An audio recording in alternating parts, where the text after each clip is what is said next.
Seattle beats Arizona. They take first place in the NFC West. NFL Week 11 continues tomorrow. We have some great games. Titans versus Ravens, Packers versus Colts, Kansas City versus Raiders, to name a few. Tottenham beats Manchester City. They take first place in the Premier League. And matchday 8 continues tomorrow with Liverpool versus Leicester City, Wolves versus Southampton on Monday. It's going to be a great weekend of sports. My name's Ismael San Juan. This is Hard to Handle Sports. Let's get started. On Thursday Night Football, Arizona versus Seattle for the second time this year. The first game was amazing. Arizona got the victory on overtime. And this time they played in Seattle, and Seattle came out on top 21-28. The main storyline from this game was that Seattle's defense is improving. Seattle's pass rush is improving. Seattle as a whole is improving. Russell Wilson had a clean game, 0 turnovers, and the defense held the high-powered Arizona offense to 21 points. So shout out to Seattle's defense. They had struggled. They had been under a lot of scrutiny to start the season, and rightfully so. They were the worst passing defense in NFL history for a while. They were giving up more pass yards per game than any other defense at any time in the NFL. And that was terrible. It put a lot of pressure on Russell Wilson. I think he was forcing throws. He was under a lot of pressure to put up points. And he was getting a lot of turnovers. He was multiple games with multiple turnovers. Very uncharacteristic of Russell Wilson. But now the defense is stepping up. Jamal Adams is back from injury. They traded for Carlos Dunlap. He's helping out their defensive line. They're getting more pressure on quarterbacks. And it really showed yesterday when they sealed the game on fourth down. Kyler Murray's trying to get the offense going, drive down Arizona for the game-tying touchdown. And Seattle rushed 3, and they got to the quarterback. Carlos Dunlap had a one-on-one. He beat the right tackle and sacked Kyler Murray, clinched the game. Great game for Carlos Dunlap. Great trade for Seattle to get Carlos Dunlap. I think he's changed their defensive line. He has 3.5 sacks in 3 games. So that's really good. And the Seattle defense as a whole, since giving up 44 points to the Bills, they gave up 23 points to the Rams, and now they give up 21 points to the Cardinals. So they're trending in the right way. It looks like they're flipping the page. They're turning the page. So hopefully if they're able to just be decent, Seattle will definitely have a chance to make a deep playoff run. And like I said, Russell Wilson had 0 turnovers. He had a clean game. Whenever Russell Wilson doesn't turn over the ball, the Seattle Seahawks are a real tough team to beat. And Russell Wilson, a fun stat that I learned this week, he has never lost 3 games in a row. If he would have lost to the Cardinals, it would have been the first time in his whole 8-year career that he would have lost 3 games in a row. But it didn't happen. He keeps that streak alive. He has never lost 3 games in a row. But I really like the Seattle Seahawks offensive game plan. They finished with 165 rushing yards, 182 passing yards. Real balanced attack. For a lot of the season, they were under the slogan of let Russ cook. And he was putting up gaudy numbers. He was the MVP candidate. He was the MVP leader. But, he ran out of steam, mostly because, like I said, he was under a lot of pressure to score a lot of points because that defense was terrible. But when you have a bad defense like Seattle does, you got to help them out. If you're the offense, you got to help them out. You got to have long drives. You got to let them rest on the sideline. You got to keep the other team's offense on the sideline, not let them get any rhythm going. And 165 rushing yards will do that to you. Carlos Hyde really helped out. 14 carries, 79 yards. One of his better games as a Seattle Seahawk. And Seattle, that really helped Seattle control the time of possession. 35 minutes to 25 minutes by Arizona. And now Seattle, they were able to tough out a good win against a good team. And now they get to the easier part of their schedule. They have Eagles, Giants, Jets, and Washington. They should go 4-0 against those teams. All of those teams are bottom of the barrel teams in the NFL. And I would be surprised if Seattle doesn't go 4-0. By the time they're done with those 4 games, they should be like 11-3 with 2 games left. And then I believe they close out with San Francisco and the Rams. So maybe by the time these 4 games are done, they'll have the NFC West clinched. The Cardinals play the Patriots, the Rams, the Giants, and the Eagles. So they have a little bit tougher. The Patriots are trending up, and the Rams are, they have a chance to get first place if they beat the Buccaneers. So we'll see how the Cardinals respond after this loss. They're a young team. This is one of those wins that would have really helped them build that confidence, like start believing in themselves, start winning these tough games. But unfortunately, they weren't able to get the dub. But they're ahead of schedule. This is their second season under their new head coach. This is their second season with Kyle Murray. This is their second season removed from a 3-13 season. So I think they're on the right. They're right on schedule. They're trending upwards. One positive from the game is Isaiah Simmons is starting to play good. He's starting to show the talent that he has. Coming into the NFL draft, a lot of people said that he was a can't-miss prospect. And at the beginning of the season, he wasn't getting playing time for some reason. I think the coach said he wasn't ready, but now he's getting playing time. He led the team in tackles, and he got his first NFL sack. So shout out Isaiah Simmons for turning his rookie season around. But there's two concerns that Arizona should have, or that I took away from this, is their offensive line. They gave up a couple holding calls that really kill their drives. Once you get a holding call and you get in those 2nd and 20s, first and 20, it just kills the rhythm of your offense and makes it almost impossible to maintain long drives. And then they gave up a pressure that led to intentional grounding. And then on the very next play, they get another holding call and it led to a safety. So Arizona has to really shore up that offensive line. They got to protect Kyler Murray. And Patrick Peterson looked like he was getting beat a lot. Last week he got beat by Stephon Diggs on what looked to be the game-winning touchdown before Kyler Murray found Hopkins on that Hail Mary. But Patrick Peterson looked like he's aging a little bit. He's still a pretty good cornerback, but he's getting up there in age. I don't blame him. Father Time's undefeated. He was a great cornerback for a long time. Now he's just a decent cornerback. He's a pretty good cornerback. But if I'm the Arizona Cardinals, I'm starting to look somewhere else. I'm starting to think about the future and see who I could get to be my number one cornerback going forward. But another positive was that their defense wasn't bad. They gave up 28 points to the Seattle Seahawks. 2 of those points were off a safety, and Drake Kirkpatrick he had a dumb foul that led to Seattle extending their drive. They had failed on 3rd and 5, I believe. They only got 3 yards. It was going to be 4th and 2, and then Drake Kirkpatrick got a taunting on DK Metcalf, and then that was basically 15 yards extended the drive, and they got a touchdown out of it. So if they would have played a little cleaner game, no holding calls, no intentional groundings, no safeties, no tauntings, I think Arizona would have had a better chance to win that game. Obviously, when you give up more than 100 yards in penalties, it's real hard to overcome that. And yeah, ifs. Everybody could talk about ifs, but I think penalties are one of those things that you could correct easier than some, like if it was a tactical thing, if it was our guys are just not on the right position. Penalties is like discipline and discipline. So if Kyle Kingsbury could drill that into his team, hey, if we just don't get penalties, we'll be right there. We have enough talent to compete against anybody. Then I think they'll be all right. So shout out to Seattle, to their defense it looks like they're turning their season around, and now they're in firm control of the NFC West, especially with the schedule that they got coming up. And if you're an Arizona Cardinal fan, don't put your head down. It still has the potential to be a great season. I do believe they're going to make the playoffs, and I really love Kyle Murray. He's a great quarterback. And I think he hurt his shoulder in the first quarter, and it was bothering him throughout the game. He said it was fine, and I believe him. I don't think he's going to keep him out anytime or anything. But that's something to keep an eye out for. I think it was his left shoulder, not his throwing shoulder, but his left shoulder. So we'll see how that progresses. He does have a longer time to get ready for next week because they did play on Thursday. So I think he should be fine, but that's something to keep an eye out for. But the next game, it's a preview for tomorrow. The Baltimore Ravens play the Tennessee Titans. Both teams are 6-3. The Baltimore Ravens come in as the 7th seed in the AFC, and they just lost to the Patriots on Sunday Night Football. And the Titans lost to the Colts on Thursday Night Football, so they both are coming off primetime game losses. The Titans are the 8th seed in the AFC, so they're the first team that's left out of the playoffs right now. The playoffs started today. Sorry. There's 6 teams that are 6-3 right now in the AFC. It's a logjam in the AFC. The Ravens, I do believe the Ravens are gonna stay in the playoffs position. My prediction right here is that the Titans are not gonna make the playoffs. They started off hot. I was believing them. I was believing in Tannehill. It was a feel-good story. I was believing in Vrabel.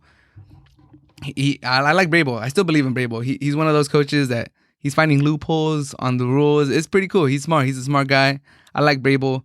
Tannehill is a feel good story. He turned his career around. He got paid. Good for him. But now I'm starting to lose that faith that I had gained on him. I'm like, is he really the franchise quarterback that we thought he was 5 weeks into this season? Maybe not. But the Titans are 8th seed in the AFC. They were the AFC South division leaders for almost the whole season. They lost to the Colts last week and they gave up the division lead. And I looked at their schedule. They haven't really beat any impressive teams. They beat the Bears, but the Bears, we know what the Bears are. They're not impressive. And they beat the Bills. The Bills is basically the only impressive victory that they have on their schedule. The Titans started 5-0, and since then they have gone 1-3. So they're not trending in the right way. But the Ravens, much like the Titans, they started 5-1, and since then they've gone 1-2. This is a rematch of the divisional round of last year. If you guys don't remember, the Titans upset the Ravens. In the divisional round, Derrick Henry went for like 194 yards, I believe. He ran all over them. But I don't think that's going to happen again. Tennessee, I feel like Tennessee's just trending in the wrong direction. They're going to lose again. And they might lose to the Colts next week. And I just don't see. I had them in my preseason picks. I actually had the Titans missing the playoffs. People were calling me crazy, especially at the beginning of this season. They're like, oh, man, you look like a dumbass. Like, are you seeing how good they're playing? And I was like, okay, yeah, I'll take that one on the chin. That was my bad. But now, with this little hiccup that they're having, they're getting to the tougher part of their schedule, and we're starting to figure out who they are. When they started 5-0, they were averaging 32.8 points per game. So even I was like, whoa, okay, they look really nice. 423.2 yards on offense. And then they lost Taylor Lewan, one of their bookend tackles. He's their left tackle. He's great offensive tackle. He tore his ACL against the Texans in that overtime win. And since then, they've just gone down. Offensive line is really important in the NFL. They don't get all the notoriety that all these stars get, but if you have a good offensive line and a good defensive line, you could beat a lot of teams. And now they lost Taylor Lewan for the season. And since they lost him, they're only averaging 19.5 points in their last 4 games. They scored 0 second-half points against the Colts. And I think Tannehill has suffered the most. He's only thrown for 210 yards, 136 yards, and 137 yards in the last 3 games. So Tannehill is not trending in the right direction. And if you compare his stats from last year to this year, he was really good last year in play action and in third down. It's one of the main reasons the Titans were really good that season. He was throwing 78% on play action in 2019, and he was throwing 64% on third down, which are really good numbers, elite numbers. This is probably what got him paid in the offseason. And then this year, he's only throwing 58% on play action and 54% on third down. Not bad numbers, but not those elite numbers we were seeing last year. Part of that is Taylor Lewan has gone down, so he's been struggling these last few weeks. And part of that is just, more tape on Tannehill. Teams are able to see what he's doing good. The more tape you get on somebody, he hadn't been a starter for a while, so now that teams have tape on him, they're able to see his tendencies. They're able to see what he likes to do on certain downs. And I think it's really getting to him. But the Ravens offense has also been struggling. They're 12th in points scored. Last year they were first, so big drop down from last year. And they're 22nd in yards, so their offense has been struggling to really get drives going. They're just not the super high-powered offense they were last year. Last year they could strike from anywhere on the field, and this year it looks like they're just struggling to move the ball down the field. I don't know if it has to do with their tight end or their wide receivers. I think it has to do with the running back. Their play action isn't what it used to be. Mark Ingram is not running as he's been hurt. The run game hasn't been as strong as it was last year. I think that's one of the main reasons why they're struggling. And Lamar Jackson has definitely taken a step back from his MVP season. He's nowhere near the MVP quarterback that he was last year, and that has opened the door to a lot of naysayers saying. I see a lot of people in comments of videos calling him a running back, on social media calling him a running back again. That's really, I mean, I don't agree with that, but those are the doors you open up when you struggle. I mean, he doesn't look like the quarterback from last year, so I'm hoping he turns it around. I think he will turn it around this season. I mean, this game, the Titans have a very bad pass defense. They're 28th in yards per game through the air, and they're 28th in touchdown passes allowed through the air. So I think this is the game that Lamar Jackson turns his season around, and they can't get off the field. They're 31st on third down stops. So the Tennessee Titans defense is not good. Their offense is struggling. I think this is a bad combination for the Titans. The only thing that gives the Titans hope is Derrick Henry is a beast, and Baltimore's run defense has really been struggling. They've allowed 110 yards rushing in the last 3 out of the last 4 games. They let the Patriots run all over them last weekend, and Derrick Henry is the second leading rusher in the NFL. So if Calais Campbell and Brandon Williams don't play again, Derrick Henry might have a great game. He's probably going to have a good game regardless, but if Calais Campbell and Brandon Williams don't play, then it could be a 200-yard game for Derrick Henry. Last time they played, like I said, in the playoffs, he ran for 195 yards.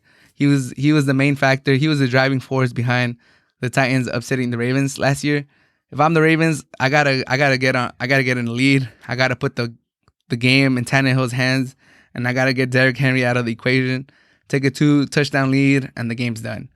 If you let the Titans linger, then it could be a bad day for the Ravens.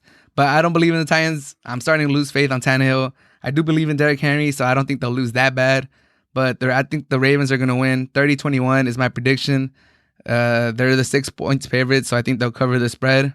And like I said, the only impressive win by the Titans was to the Bills. And then after this, they play 3 teams that are 6-3. So they play the Colts, and then they play the Browns next after playing the Ravens. And I don't think they're gonna fare too well against those teams. So I do have the Titans falling out of playoff contention. And then the Ravens have the Steelers, the Cowboys, and the Browns. So we'll see how they go into that Steelers game. If they lose this game and then they lose to the Steelers, the Ravens could fall out of playoff contention, but I don't think they'll lose this game. So my prediction for this game, 30-21 Ravens. And the next game I wanted to talk about, Packers versus Colts. This is one of the games that I'm really excited to watch this weekend. The 7-2 Packers will go against the 6-3 Colts. I do have the Colts beating the Packers. The Colts have the number 1 defense in the NFL. They're allowing 290.4 yards per game. Really impressive. Number 1 defense in the league. They're second against the pass, third against the run. Balanced. They're good against both facets of offense. And if Rivers is efficient, if Rivers doesn't turn the ball over, their offense is good enough to get wins. It's good enough to put up points on the board with the stifling defense like they have.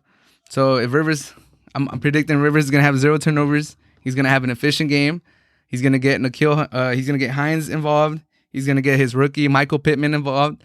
And the Colts are the favorites. I thought the Packers were gonna be favorites, but the Colts are 2-point favorites, and I think they'll cover the spread. I do think they're gonna beat the Packers 24-20. That's my prediction.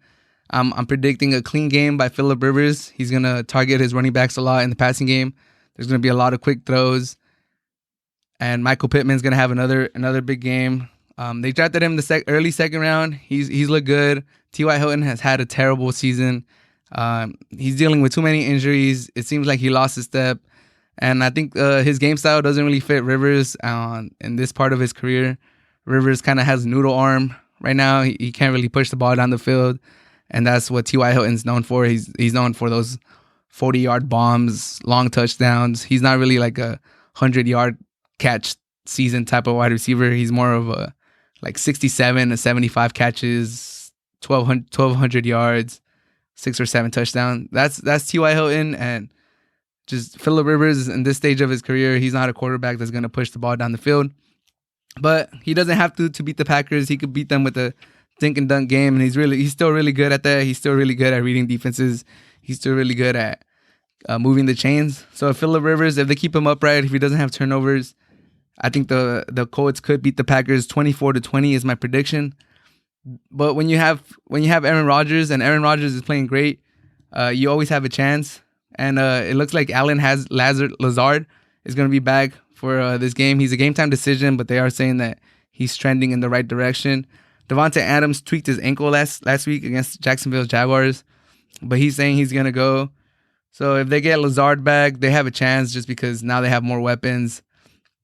But the Packers kind of struggled against Jacksonville. Jacksonville has been a terrible team since their week 1 victory against the Colts.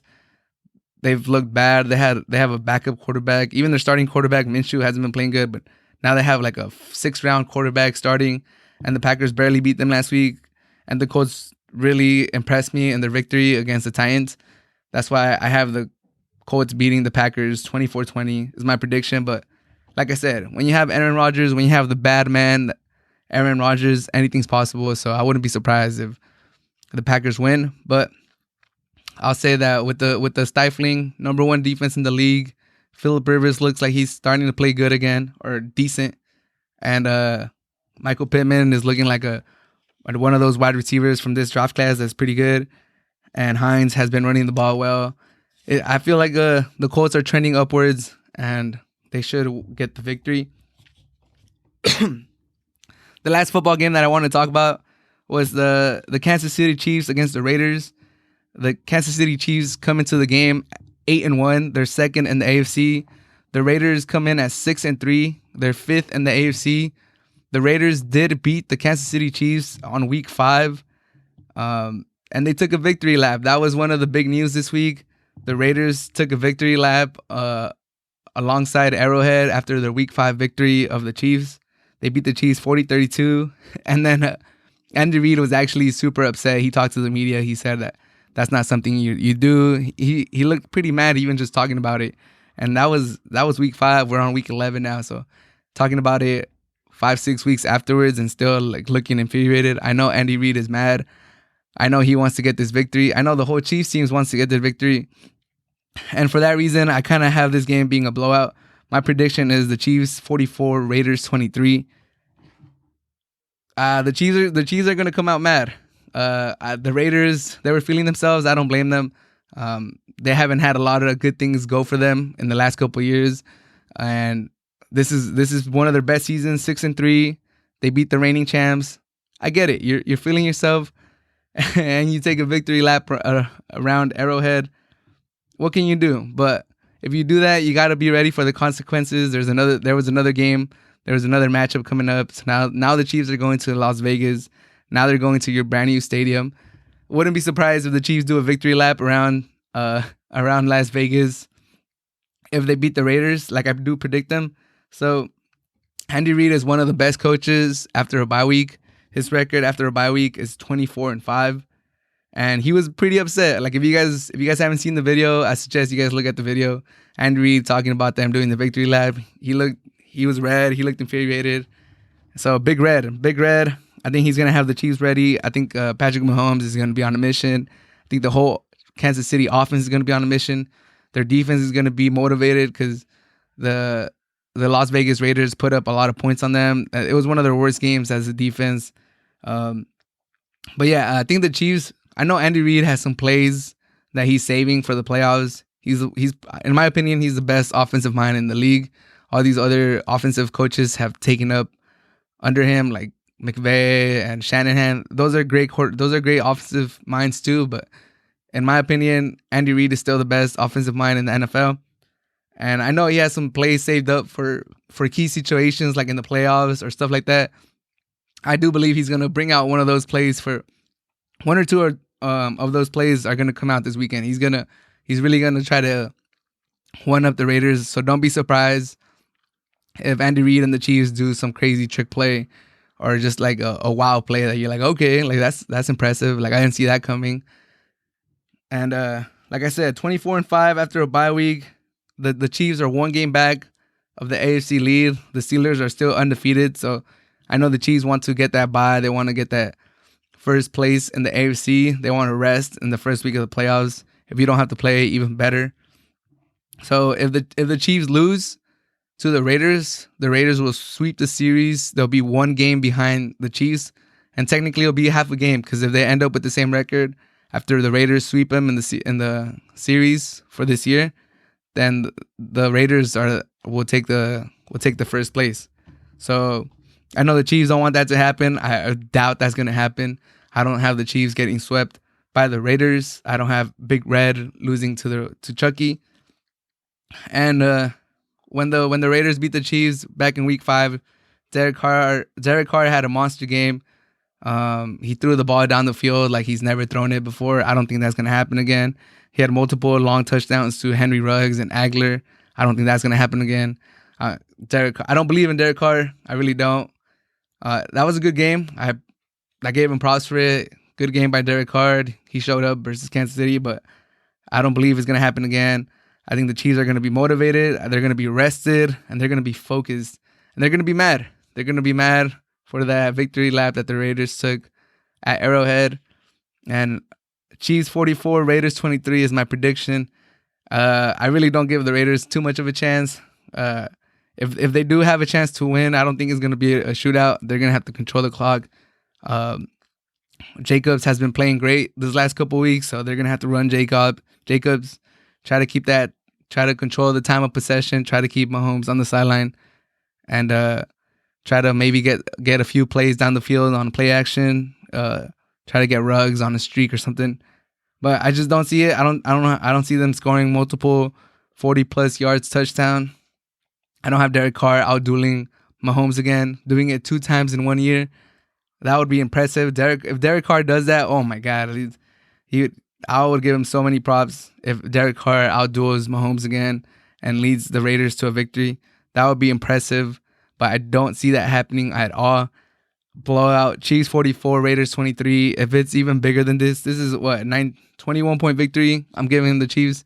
I would not be surprised if they win by more than 21. But lastly, let's move on to the Premier League. Like I said, at the time of this recording, it's November 21st, Saturday, November 21st. Manchester City versus Tottenham. Manchester City loses 2-0 to Tottenham. Masterclass performance by Jose Mourinho, the chosen one, the great one. A lot of people thought he was washed. People are saying he's not the coach he used to be. He put on a masterclass today against Pep. It was a great game. Jose Mourinho knew what he wanted to do. He had a strategy, and his team executed it to perfection. He got Manchester City on a counterattack twice, and they never really let up. The team looked organized. They never got caught out of position. I think Mourinho has installed a great system with Tottenham. They're flexible. They could either score a lot of goals, like we saw against Manchester United, or they could sit back. They can invite the other offensive team into their box, into their half, and they're organized enough where they cover up the lanes, they cover up the holes, and they're a solid back 4, back 6. And that's what they did today. They had their back forward, and then they had 2 holding midfielders dropping deep in between the center backs, in between the center back and the left backs and the right backs. It was just a masterful tactical game by Jose Mourinho. Like the whole commentary, like throughout the game, the commentary team was praising him. They were saying that Manchester City couldn't find a way to break the defense. Like they like to give the ball out wide, bring it back, do touch and goes. And the way Mourinho set up his team, it was just impossible for Manchester City to break him down. And Pep honestly looked like he didn't have a counter to Mourinho's setup. I think Manchester City is lacking in creativity. They're really missing their magician in Silva. I've said this before. He was the magician. He was the one that made the strings move in Manchester City. Really underrated. I think he's the one that let everybody else shine with his movement, with his vision, with the way he plays. Now he's gone, and they're missing that player in that midfield, in that offense. And they're also missing Agüero. Agüero is now 32 years old. He's getting up there in age. He keeps suffering from injuries. It seems like every single season he misses games, and he's their main goal scorer, and no one has really taken the reins. No one has really stepped up and been that goal scorer that they need. And you see City, they're struggling. They just extended Pep Guardiola this week too. Pep Guardiola till 2023. And this is their worst start since the 2008-2009 season. 12 points from 8 games for Manchester City. Ooh, it's looking rough for Manchester City. They got to turn their season around. They got to find a way to score more goals. They have 10 goals in 8 games. Is their lowest tally through 8 games since the 06-07 season when they had 6 goals. They rely too much on Aguero. When he's not scoring goals, when he's not in their lineup, they find it difficult to find goal scorers in their team, which is crazy because they have a lot of talent. Mahrez, Sterling, Gabriel Jesus. They have De Bruyne. They have so much talent. It's crazy that they're struggling to find goals. I think, again, that high back line that Pep Guardiola uses got exposed again. 2 center backs moved up with Harry Kane, and they left the hole right behind them. Cancelo didn't step up with them. Nice through ball to Son, and then calm, cool finish to start the game off. And then after that, Tottenham was able to play their game to perfection. They had a 1-0 lead. They sat back. They knew Manchester City had to go get the goal because they're below them in the table. And they were never able to break them down. They got them on another counterattack. And Tottenham take first place in the Premier League. They only had 33% possession. They only had 2 shots on target, but they got the victory, and that's all that matters. So, masterful display of tactics by Jose Mourinho. Even his sub, Giovanni Lo Celso, he had been in the game for less than a minute, and he scored the second goal, clinched the game. Masterful by Jose Mourinho. I've always liked him ever since he's been the coach for Real Madrid. Even before, I liked him.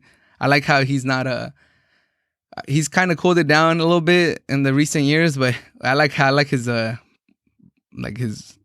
his demeanor. I like how he carries himself. He's pretty out there. He's outlandish. I remember when he slid on his knees when he was with Real Madrid. That was crazy. He's a wild card. Jose Mourinho is a wild card, and I like that about him. His press conferences are always entertaining. You always gotta tune in to his press conferences just to see what he's saying. But like I said, he's a great counterattacking coach. They got 2 goals off the counterattack. They sat back. They filled up the holes. They filled up the lanes. And they're top of the table. This is the first time that they finished a day as the top of the table since 2014. And this is we're 9 games into the season. And the last time they were top of the table with 9 games into a season, it was January 11, 1985. So Jose Mourinho was doing a great job with Tottenham. People thought he was done. People thought he was finished. But don't you ever count out the chosen one. Don't you ever count out the great one. He's won Champions Leagues. He's done it all over the world. He's done it in Portugal. He's done it in Italy. He's done it in Spain.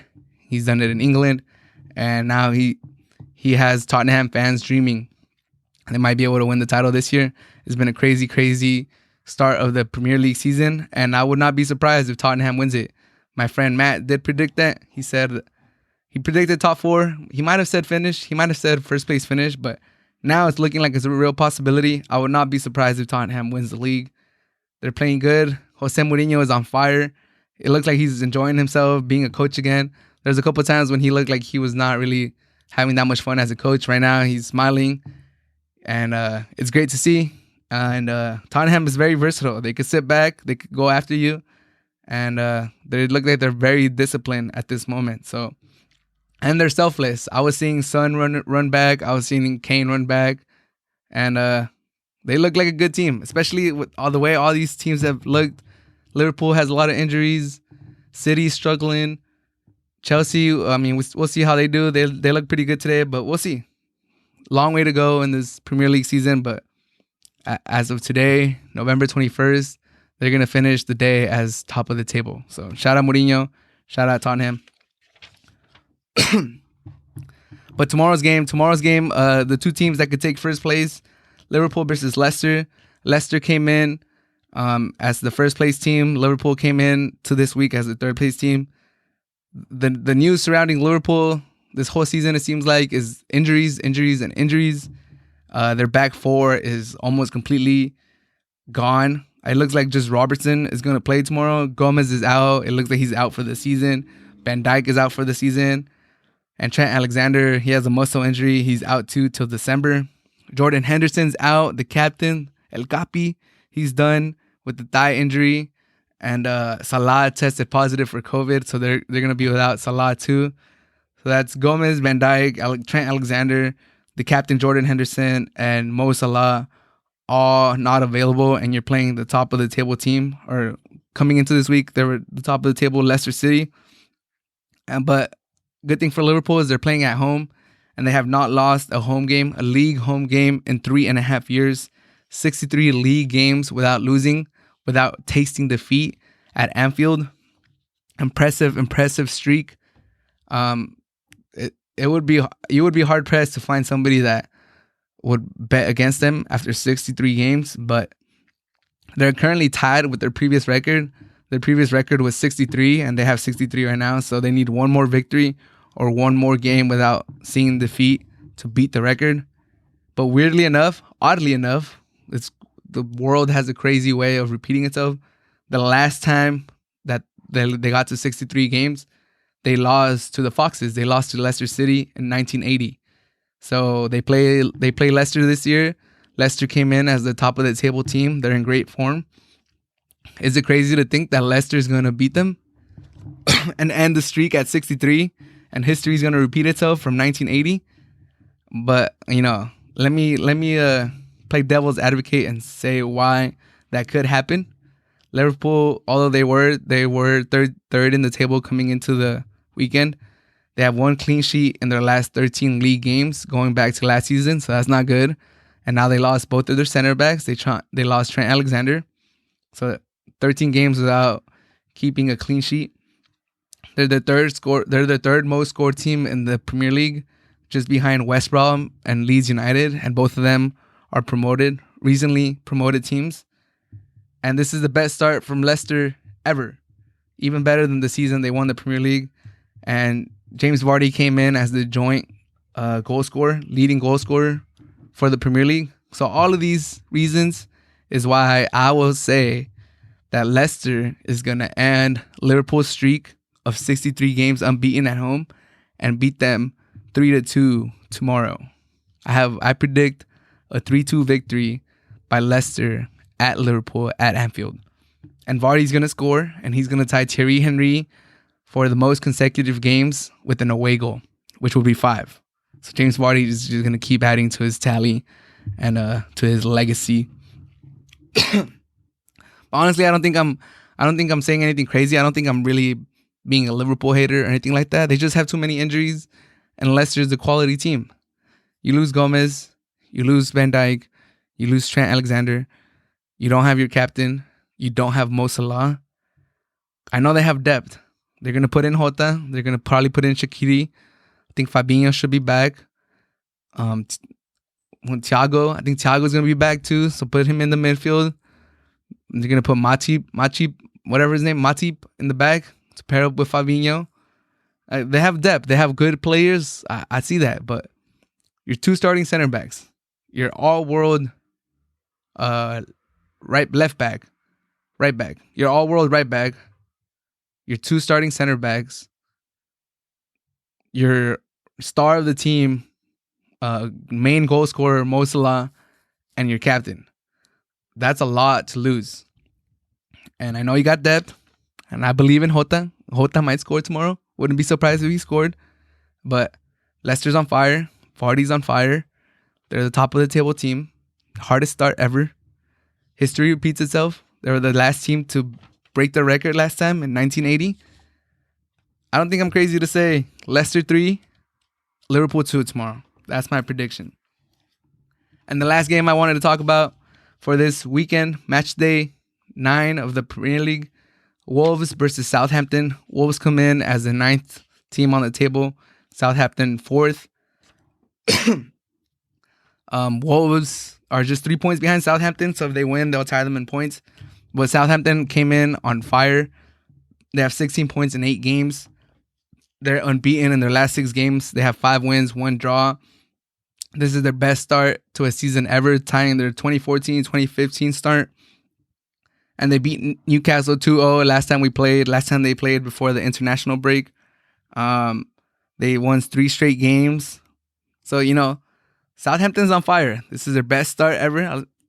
Good for them. 3 straight wins. But there's a lot of teams. There's also a lot of things pointing towards the Wolves having a chance. The Wolves have only lost 1 time to Southampton in their last 8 games. 4 wins, 3 ties, and 1 loss. So they have history behind them. And for Southampton, they're without Ings. Daniel Ings is out with an injury. He won't be back for, I think, 4 or 5 more weeks. And that really hurts them. He's their main goal scorer. He's what makes their offense go. He's a real threat. Daniel Ings, he's a very underrated striker. I really like him. He's just all around. He's a good player. I think he was with Liverpool and he didn't really shine too much with them, but he's a great player. I like him. He's a quality striker, and I think they're really gonna miss him. I think they've played 1 game without him and they won, but I don't think that's sustainable. He's really, I really believe he was the cog that made them go. And without him, I think they're going to struggle. Wolves are known to have a good defense. They're the second least conceded team in the Premier League. And they have a really good goalkeeper. Real Patricio had a great outing with Liverpool too during the international break. He had a great game against France. I think the Wolves players had a good international break too. Raul Jimenez scored twice in 2 games for Mexico. Neto scored his first goal for Portugal, becoming the first person born in the 2000s to score with Liverpool. With Portugal. So Wolves players are finding their form with their international teams. Daniel Ings is hurt. He's their main scoring threat. Their offense revolves around him. Wolves have one of the best defenses in the Premier League. Real Patricio's on fire. Out of the last 8 games, Southampton have only beaten the Wolves 1 time.